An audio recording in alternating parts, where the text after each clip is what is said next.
What's up guys, I'm Drew Binsky, and in this video, I'm gonna show you what $10 can get you in Skopje, Macedonia. This is Red Bull flavored ice cream.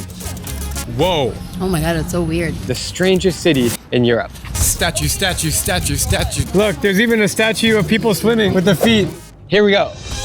Most people have never heard of Skopje. It's a quirky little city in the Balkans where things feel a bit off in the most fascinating way. Giant statues, fake castles, and weird architecture makes it feel like you've stepped into a budget movie set.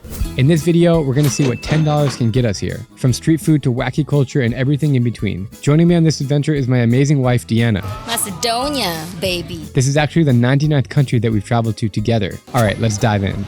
The market here is bustling with shops, restaurants, people out and about. You can hear the call to prayer going off for the mosque, which is interesting. About 30% of Macedonia is Muslim, and of course we're in an Ottoman market. Very Turkish vibes around here. What does it feel like? Like the town in Antalya. Like the city center, it feels like this, exactly like with umbrellas and stuff.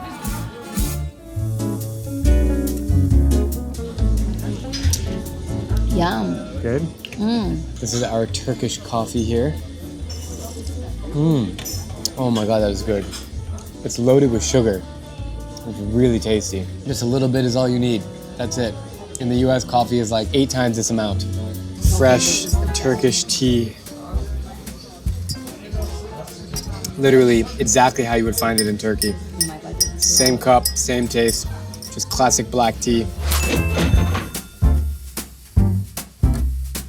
What's your channel? Something like Drew something? Yes. Yes, I know you from YouTube, bro. How are you? Can I get a picture? Yeah. Are you from here? Yes, I'm from here actually. 3, 2, that's cute. Tell me one thing you love about Macedonia. Ohrid and Surga, best place ever. How about Skopje? Skopje is cool too. You should visit the statues. Just sat down at a nice fancy Balkan restaurant here. Gonna try some local food. That's the worst feeling when you think your food is here, but they bring it to another table. One thing I love about the Balkans is the fresh vegetables. We have these lovely tomatoes with cucumbers and grated cheese on top of it. You won't find tomatoes this tasty anywhere else. They're so freaking fresh. This is just the appetizer for the main course coming soon. The main course has arrived. This is called, in Serbia it's called cevapcici. I'm not sure what it's called here. Just kebab, but it's these little meat sticks. Give this one a try. You put the spicy sauce, spicy on the side, go for the dip. Oh my God. It's like the tastiest meatball or a sausage. I think it's veal. Bursting with flavor, crispy on the outside. It's almost like crunchy. If there's one thing the Balkans does better than the other regions of Europe, it's food. It's time for dessert, and I only had to walk 2 steps to find the Baklava place. Let's get one. Hi, can we get one of these? Oh my God. Yeah, one. Thank you, bro.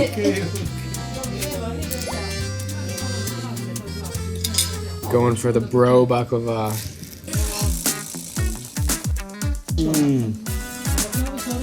Holy crap. That's really sweet. This is so tasty. The guy was on the phone. There was 4 customers that walked in, and he was just on the phone, and then the customers walked out, and the guy was like, who does that? In other countries, they want to sell more business, but he doesn't care. Anyways, that was one of the best baklava I've ever had in my life. What's happening over in this corner of the world? Ice cream. I'll take one. Red Bull. Thank you. This is Red Bull flavored ice cream. Whoa, it really tastes like Red Bull. Oh my God, it's so weird. Shout out to my friends at Red Bull. Get ice cream of your flavor in Skopje, Macedonia. Who would have known? Before I continue this budget challenge, I want to share with you something really useful for how you can use your phone on your upcoming trips. It's an eSIM company called UBG, and it's my secret weapon for how I stay connected in over 200 destinations. UBG is an app that gives you eSIM data plans, so you can say goodbye to outrageous roaming fees. You could save up to 90% compared to your local carrier. And best of all, there's no commitment. Yep, no more hunting for SIM cards, sketchy public Wi-Fi, or renting pocket hotspots that always die on you. UBG just works. Even if you run out of data or Wi-Fi, you can still recharge the app. That is a game changer. All you have to do is activate your eSIM when you land, and the plan will kick in immediately. Instant data, zero stress. All right, let's do it. So whether you're traveling for business or adventure, download UBG by scanning this QR code or clicking the link in the description down below. Staying connected everywhere should be easy. All right, let's head back to the story. A cool thing that I find about Skopje and Macedonia in general is they use the Cyrillic alphabet. The same that you'll find in Serbia, Bosnia, in Ukraine, Bulgaria, Belarus, and of course Russia. I can actually read it. Stara Skolska Charshia. Hello there, Mr. Statue. You seem to have something on your hand. You really can't walk more than 10 steps in Skopje without seeing another statue of a people with different emotions. This guy's very sad, you know, his hands in his pocket, is probably stressed at work or divorced his wife. You know, he's got the short tie. This guy's over here like, hey man, let me show you a magic trick. Check it out. There's a rabbit in my hat. Whoa. Don't forget to look up. How many fountains do they have? 3? No. 1, 2, 3, 4. The funny thing about the statues is they all are doing something different. One's reading a book, one's fixing his bow tie. Just making sure that it's the same. Same person, different poses. This is Deanna's 99th country. Congratulations. Thank you, thank you. How does that feel? It was an accomplishment. Is this one of the stranger ones you've been to? I think the strangest. Yeah, me too.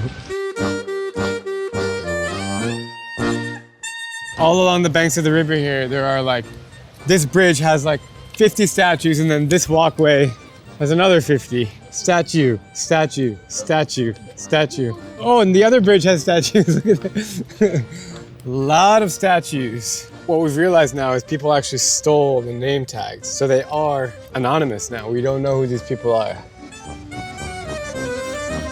This is a giant replica of Paris's Arc de Triomphe right here in Skopje. And it says Macedonia right there, which is the real way of pronouncing Macedonia. Tell me about your city. Do you like it? Yeah, it's great. I mean, it's the capital of North Macedonia. There's a lot of stuff to do here. This is the city square. From here, you can go to the Vardar River. You can see there's a lot of restaurants over there. Right. The museum, the archaeological museum, is right opposite from here. All these statues are really weird. What's the deal with these statues? Yeah, so there are a lot of statues here in Skopje, especially the big one that you can see here in the square from Alexander the Great. They represent different historical figures that some are connected to our country, some are not. As a tourist, it's just strange to walk through and see so many statues, but as a local, is it like normal for you guys? Yeah, it's a bit strange for us as well, but only on the opposite side where there are like statues every 2 meters or so. On the other side of the river? Yeah. And then the arch here, it's the same as in Paris. Yeah, it's called I think it has the same name, the Arch of Victory. Nice. What's up, man? You're from here? Yeah. What's it like to live here? It's pretty good. What's the best and worst part about living in Skopje? The best part is probably the mixture of cultures. The worst part is the management of the city currently. It's kind of crazy to me how, first of all, the Balkans is so messed up politically, but all the countries around you, are they enemies or are they friends? For me particularly, all of them are friends. Of course. If you could say any message to people in the world, what would you tell them? Be friends, be good to each other, be kind. Macedonia has a long and complex history shaped by empires, wars, and identity struggles. After Yugoslavia broke up in the 90s, the country peacefully gained independence in 1991, the year I was born. But that's when the real conflict began. Greece strongly opposed the use of the name Macedonia, arguing that it implied a claim to the Greek region with the same name. It took nearly 30 years of tension, international pressure, and even blocked NATO and EU memberships before the country agreed to change its name to North Macedonia in 2019. Today, it still faces identity debates with Bulgaria and others, but it's finally stepping out from the shadows and making its own mark. Deanna spotted the corn, the grilled corn. She loves it. Let's get a bag of it. Thank you. How is it? Corn. Cone. How does it rank of all the corns, including Bali, including Istanbul? How does it rank? This one, number one. Deanna's a corn connoisseur. Look at us, just walking around Skopje with our corn. Wow, there's more corn. You know what's the funny thing about corn? Eat it once, see it twice. See, there's the fancy T-Mobile building right there. Right next to it. Just like other cities in the region, it comes alive at night. You can see everyone out and about, enjoying the day.